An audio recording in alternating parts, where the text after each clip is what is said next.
Welcome back to Nick Lenz's Comic Corner Classics / Non-Classics. This is my 1100th episode of the Comic Corner. Yep, that's 1100. Good, they got this far.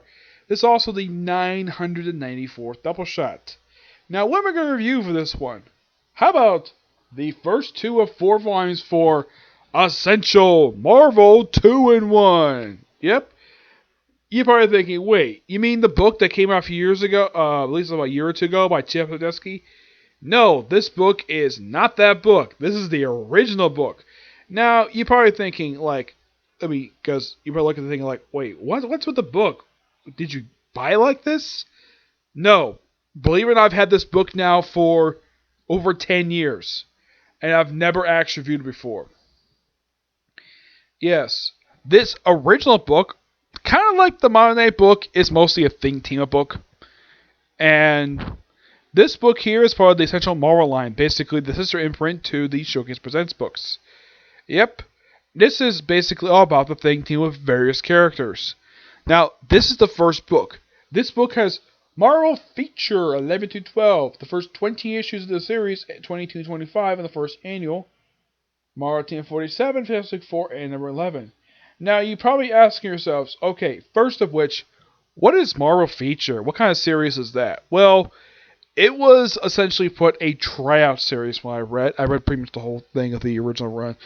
There was also a second volume of Feature Red Sonja, but that did lead to an ongoing series for that.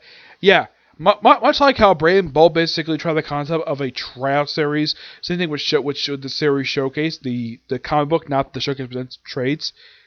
That was simply what it was, a tryout thing for a potential ongoing series.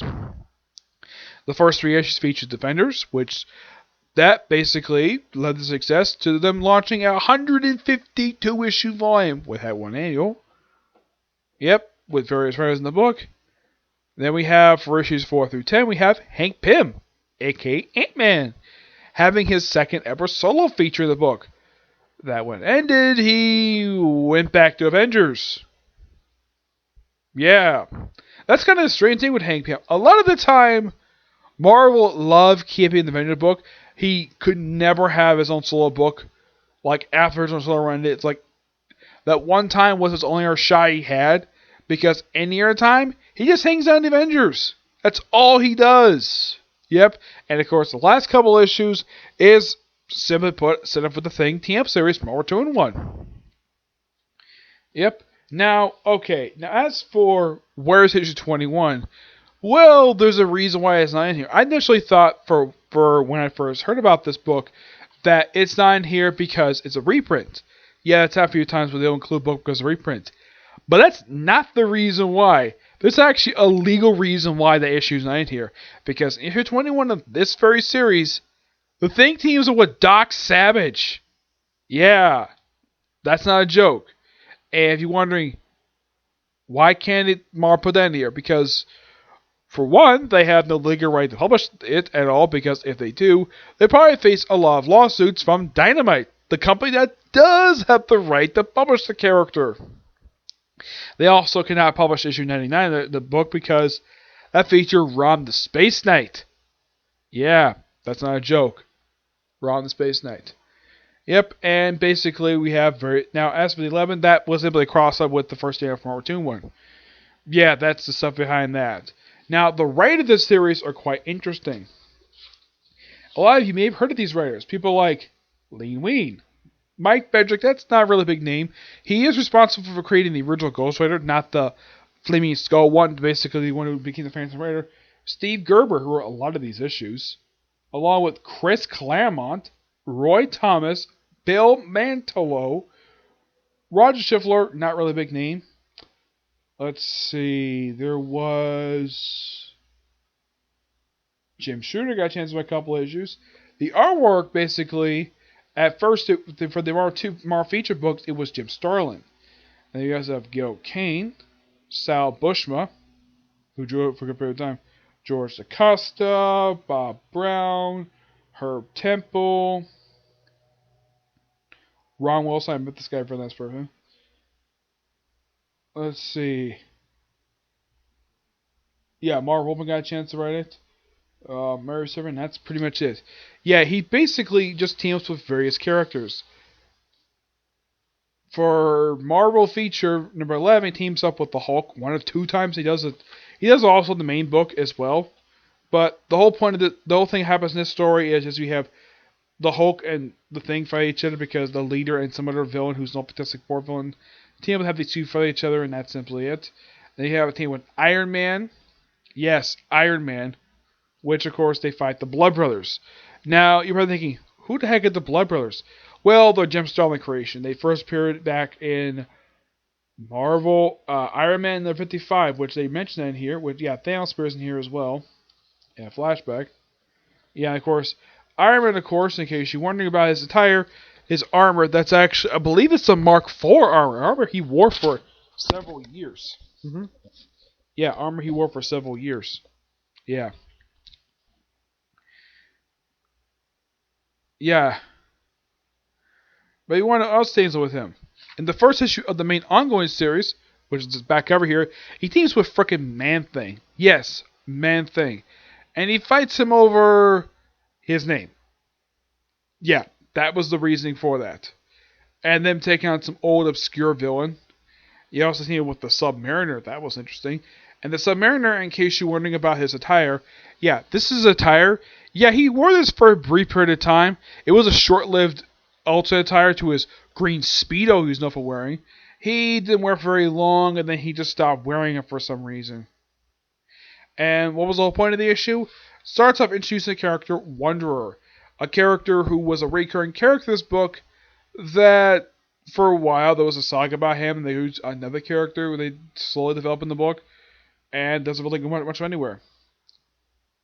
3 teams up with Daredevil for an issue that leads to a storyline with Daredevil himself. 4 teams up with Captain America for an issue. Yep, Captain frickin' America. Which leads into issue 5 with them team with the frickin' Guardians of the Galaxy. Now, this is not the version of the movies. Well, this version is probably the movies, but in the second film. Yeah, this is the original about Arnold Drake. Team up with Doctor Strange. Yeah, one of the few times they talk about, at least a couple times I can think of. Yeah, he didn't really team with him very much. Mostly whenever he teams with a superhero, it's usually with Spider-Man. You want to know the reason for that? Same creator, Steve Ditko. In issue 7, teams with Valkyrie, which this particular thing would just lead into what goes on the pages of Defenders. Yep, that's simply what it was, set up a storyline for that. 8 was teamed with the Johnny Blaze Ghost Rider character, one of his few appearances he made outside of his own freaking book. And here's the thing. Now, issue 8 ended with, say, things seen with Iron Fist. That didn't happen.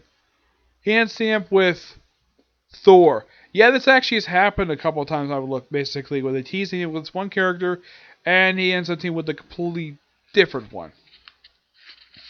He does team up with him. I don't think he ever does. And of course, issue 10 teams up with the Black Widow. Yep, the Black Widow. In issue 11, he teams up with the Golem. Yeah, Mobile Tumor was also one of those. Was also a title which would conclude another storyline's title. Yeah, this happened a few times. Basically, this is the first time. Yeah, well, it's mostly put for knowledge the Golem stories. Yep. You have them team with Iron Man, which has them take on Prester John.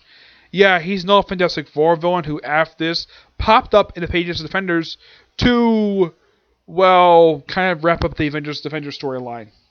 Avengers War. Yep. In issue 13, he teams up with Power Man, aka Luke Cage. And one of his, before he teamed with Iron Fist, one of his few appearances he made outside of his own book. He also popped up in the pages of Defenders, believe it or not. Which the issue he guest starred in also happened to be the debut of the Wrecking Crew. That's not a joke. In issue number 14, he teams up with Son of Satan to deal with some Exodus story. Yeah, this was the only time they teamed up together that I can think of. He popped up more in other books. Oh yeah, here's one for you. At the end of issue 14, the Thing and the Caves on the Savage Land. Nope, that didn't happen. He gets the team with frickin' Michael Morbius. Because he can. Yep. Yeah. Team Michael Morbius take on the Eraser. You're probably thinking, who the heck is the Eraser? He is an old Iron Man villain. That's him. Right there. That's the Eraser. Yeah. My friend Edgar is kind of familiar with this character. I think he's dead, if I'm not mistaken. Yeah. I think he was killed by the Scourge of the Underworld because of how useless he was. Though, at least in the case, unlike with Iron Fist, this one they actually did. This one where they teased for quite a while. He's just back with issue 15 to do this, but 16, yep, they did a team with Kazar. Yeah. Yeah. Usually they do some oddballish issues, and occasionally have, and then you have issue 17, you teams up with Spider-Man as part of a crossover with Marvel Team Up. The only time this ever happened, believe it or not. Yeah, I'm not kidding. This was the only time that the two team up books actually cross over each other. Yeah, as far as I can tell, this never happened again. Nope, never did. This was a two-part crossover between the Thing with Spider-Man, between Marvel 2-1 and Marvel Team Up. I'm surprised this never tried again. Yeah, I looked up. This is the only time this ever happened. Yeah.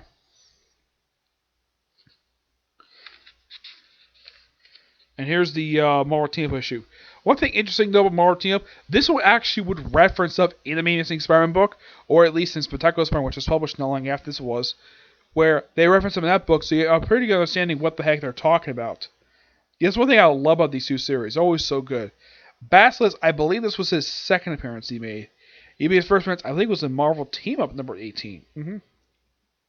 Yeah. After this two-parter, he fights another character who makes an epilogue. He fights a character known as the Scarecrow. Wait, hold on. Scarecrow, isn't that a character from DC Comics? Well, yes, but this is a completely different Scarecrow. This is a supernatural Scarecrow who popped up a couple times. That's it. Yeah, there's also another villain who calls himself Scarecrow, and he's a minor Iron Man villain. He's a C-list villain who barely appears. Oh, by the way, his weapon is simply crows. And he's one of two Scarecrow ripoffs that Marvel's had. Yeah. The other, of course, being Mr. Fear, who is also a Scarecrow ripoff, and he's a freaking Daredevil villain. Yeah. And then, of course, well, in issue 19, he teams with Tigra. Tigra, if you don't know who she is, she's a Jerry Conway creation. Yes. Who initially appeared as the Cat for a few issues. Yeah, for the last 4 issues. Also appeared in Marvel Team Up. And then that book ended. And, well, not Marvel Team Up. Basically, after the Cat ended, she popped up in Giant Size Werewolf number 1. Which she became Tigra. Yeah, and then her introduction issue is so hilarious. And she's a smoking hot woman who breaks into Thing's bedroom and then basically sits in front of his bed like she's doing a sexy pose. I'm like, okay. That is so hilarious. So this is Sal Buscema drawing her. Yeah, this is Sal Buscema's artwork from the 70s. Yeah, his later artwork got so bad. If you read any of his artwork from 80s and 90s, it is so bad. I'm like, what the heck happened to this good artist? Yeah, this artwork is pretty good. And then you get to 80s and 90s, and it's so bad. It's like it's so lazy. The whole point of this issue, just having her fight this one guy who's a rogue member of a Catwoman tribe, and that's it. Yeah, though, in case you wondered, did she have another team up book she featured after the book was canceled? Yes, Marvel Chillers, where she appeared for the book for about a few issues before the book got canceled. She popped up now and again in other books. Her costume, in case you wonder what happened to it, that was later picked up by Patsy Walker, who became Hellcat, and she kept the costume to this day. Yeah. Tiger, of course, would also get involved with Hank Pym. Yep, Hank frickin' Pym, and have his child. Well, one of his kids. Yeah, there was a kid named William who's also who's his son. And here's the thing: genetically, he's the son of Hank Pym. The reason why, because Tiger had a relationship with his Skrull doppelganger. That's not a joke. Okay, what about the Fantastic Four and the Angels Fantastic Four and Marvel 2-1? The Fantastic Four has the Fantastic Four fight the frickin' invaders. Yeah, really good storyline that basically involves it's a follow up to a Fantastic Four issue where Luke Cage locked this thing off a table, this particular vibrating object that's not like a shot back in time, and basically alters the course of World War II. And we have appearance by the Watcher in his, well, not a look that is like when you look at this character, like, wait, this is the Watcher. He looks completely different. Well, different artist. Yeah, mostly a lot of artists would draw him the same, but for some reason they draw him like this. He's supposed to be a freaking alien. Yeah. Yeah, though it's a really good annual, it leads into the first NF Marvel 2-in-1, which has the thing to do with the Liberty Legion. Yeah. Now, in case you don't know who the Invaders Liberty Legion are, the Invaders are Marvel's version of the JSA. That's what they are. Liberty Legion is kind of, well, it features a lot of not very known superheroes of Marvel Comics. Basically, people who are not Captain America, the original Human Torch, Jim Hammond, Toro, Bucky Barnes became Winter Soldier. Yeah, and of course those who are not those characters. These are like the B or C-list heroes. Yeah, Roy Thomas created these characters, and they first appeared in Marvel Premiere number 30. That was their first appearance. Actually, it was issue 29. It was part of a two-part storyline that with the Invaders being brainwashed, and the Liberty Legion was formed to basically free the brainwashing, and they're brainwashed by the Red Skull. I highly recommend checking out that story. It's really good. Yeah. And this story is like so fun, basically, of him teaming with the Liberty Legion. Yeah, he goes back in time again, like he did in the Fantastic Four Annual, and he goes back in time, meets up with Liberty Legion. This is one little funny scene where he runs into Miss America out of costume. And then he basically, when she changes, I thought this was so funny. Like, when she changed. Yeah, I thought this was so hilarious. Yeah, she's about to get changed, like, the man's like, oh crap, she take off her clothes in public. Yeah, cover up the little boy's eyes with his own hand. I thought that was so funny. And, yeah, and he's like, huh? I don't get, cover your eyes, you're too young for that kind of stuff. Yeah, that's indeed true. This kid's probably like 10 years old. Yeah, seeing a full-grown woman naked at his age, not a good idea. Yeah, thank you, Ben Graham, for doing that. That was actually a really smart move for you to do. And it says, don't worry, Fred, you can now look closely. Yep, and it's Miss America. Yep, a character who was technically the first female superhero at Marvel Comics to get her own solo book, but it became a Patsy Walker book. Yeah. Yeah, who doesn't know who the rest of the Liberty Legion are? They're made up of, and I kid you not, these are their names. Well, I remember there was like Blue Diamond, the Wizard, Red Raven. We were thinking, who the heck are these characters? Yeah, if you don't read comics, you probably don't know who the heck these people are. I mean, people know who Captain America is. People know who Jimmy Hammond, Human Torch. Like, the Invaders, they're made up of well-known superheroes. People know who they are. Wizard Miss America, those two characters did get in their light in the 90s. People kind of know who these two are, thanks to appearance on the Spider-Man animated series in the 1990s. Appearing in one of the best story arcs of the series, The Six Forgotten Warriors. Great story arc. I highly recommend watching it. Yep. And yeah, this is just a great little fun story featuring World War II. Yep. And that leads into Marvel 2-in-1 number 20. Yeah, it's a 3-part story arc. Yep. All done by the awesome Roy Thomas. I mean, who better? He created the Liberty Legion, so why not? Yeah, and believe it or not, he also created the Invaders. You're thinking, wait, he created the Invaders? When did he do that? Yeah, the Invaders first appeared back in Avengers number 71, where at the time, because they were in actually, I think it was like 1941 France when they were time traveling, and the first team members that showed up were Captain America, the Submariner, and the Jim Hammond Human Torch. Yeah. And then 22 teams up with the Thing, with Thor again. Yeah, that's a pretty good storyline there. Yeah, it's a two-parter where they're facing Seth, who is a recurring Thor villain. Yep, he's one of the Egyptian god deities. And they meet up with Black Goliath again. Yeah, he's a recurring character. Oh, in case you're wondering who the heck this guy is, he is Bill Foster. He was Hank Pym's lab assistant who became a superhero known as Black Goliath, who later became Giant Man. Oh, in case you're asking, is this guy still around?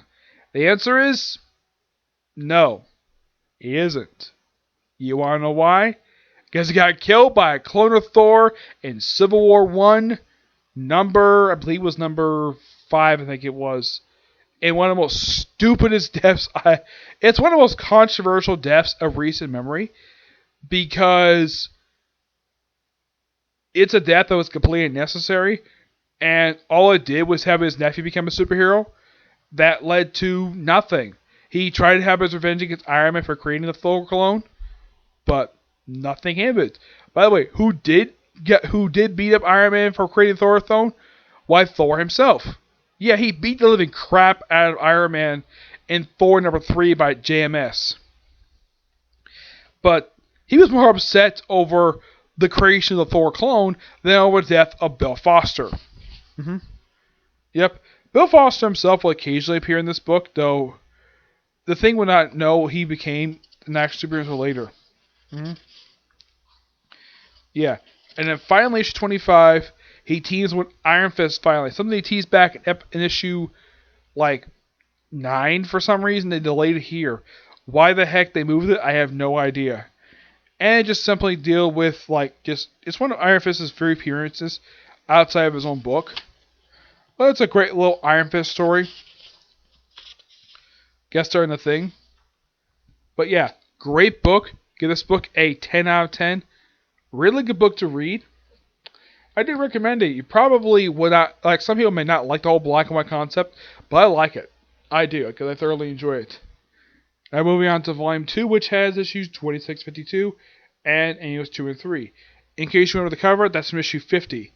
Yeah, where the Thing battles an older version of himself.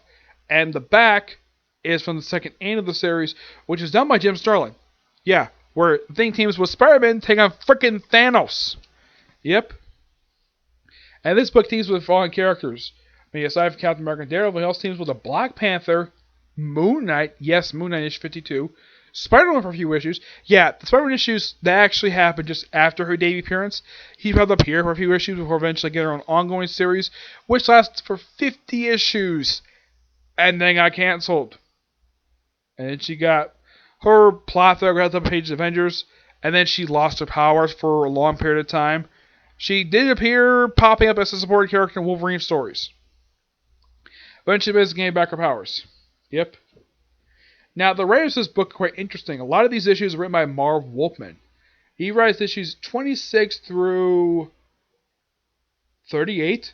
Yeah, he does. Yeah, 26, 38. The Marvel 2 is written and drawn by Jim Starlin. Roger Sifler takes over for a couple issues.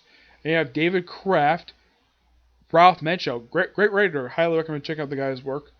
Marv Wolfman takes back over for a couple issues. You have Peter Giles, yes, for a couple issues. He does issues 40 and 51. You have Alan Kupperberg, who does issue 46. He also does the artwork for issue 49. Mary Jo Duffy does an issue. Issues 40 and 48 done by Bill Mantlo. John Byrne does the 50th issue of the series. And the final issue is done by Stephen Grant, who was basically writing Moon Knight at that point. Yep. Now, aside from the characters I just named, basically in the back, he basically teams up with a few other characters.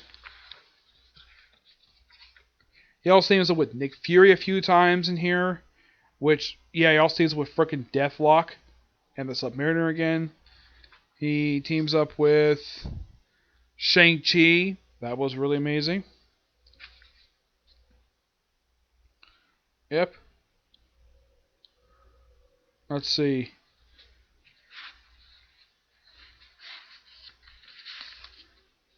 He teams up with Sue Storm for an issue. That was quite nice. Mordred the Mystic. Yeah, he's a minor character. Yeah, he's not very well known. He's one of those sorcerers Marvel comics in which Marvel does nothing with. But I think he's a really cool character. hmm He also teams up a couple issues with Skull the Slayer. Yeah, I've kind of reviewed these issues already, thanks to Skull the Slayer trade. The whole point of this two-parter is just to wrap up the Skull the Slayer brief ongoing series got canceled. So my guess is Wolfman was like, hey, editors, I know you canceled my book, Ghost Slayer, but can I wrap up my plot thread in Marvel 2-1? It's like, sure, why not? So that's what he did. He just simply used these two-parter, just like Chris Claremont did for issue 6364 Marvel Team Up, to basically wrap up basically his storyline from a canceled book. Yep, 36 team with Mr. Fantastic for an issue. Yeah, that was actually part 2 of this two-parter. Yep. Which had this really odd artwork. This artwork is done by Erdy Can. Yes. I mean, it's odd in some places, but it's not bad artwork. Yep. Of course, they have the annual, which really good. I highly recommend checking it out. It's also in the Avengers vs. Thanos trade, believe it or not. Yep. For 37, it teams up with Daredevil, where a storyline where he gets framed for a crime he commits, and it's a storyline that doesn't get really resolved because he breaks out of jail and then they do nothing with it. Yep. And then he teams up with Daredevil very next issue. Yeah, it was a two-parter. Yeah. And then he teams up with the frickin' Vision. Yep, the Vision, at the time, one of his very few appearances he made outside the main Avengers book. Yeah, he didn't make that many appearances outside the main Avengers book. 40 teams with the Black Panther. And then he teams up with, in the following issue, with, of all people, I kid you not, Brother Voodoo. Yep, Brother Voodoo. 42 is just set up for the Pegasus Project Saga. That starts issue 53. 42 is a team with Captain America. 43 is a team up with Man-Thing. Yes, Man-Thing. And this issue is actually written by Ralph Manchilo. Yes. Not Steve Gerber, who wrote a lot of the issues Man-Thing. Yep. Let's see, what else? He teams up with Nova for the third annual for the series.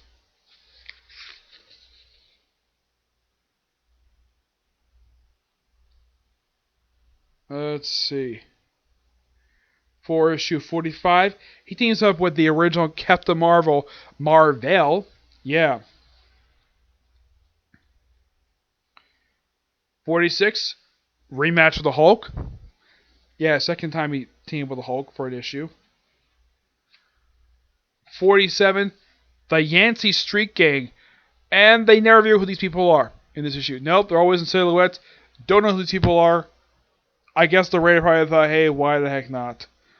For 48, teams up with Jack of Hearts.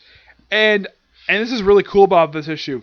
This issue is actually written by his creator, Bill Mantlo. Yeah, Bill Mantlo created this character from a series called The Deadliest Hands of Kung Fu.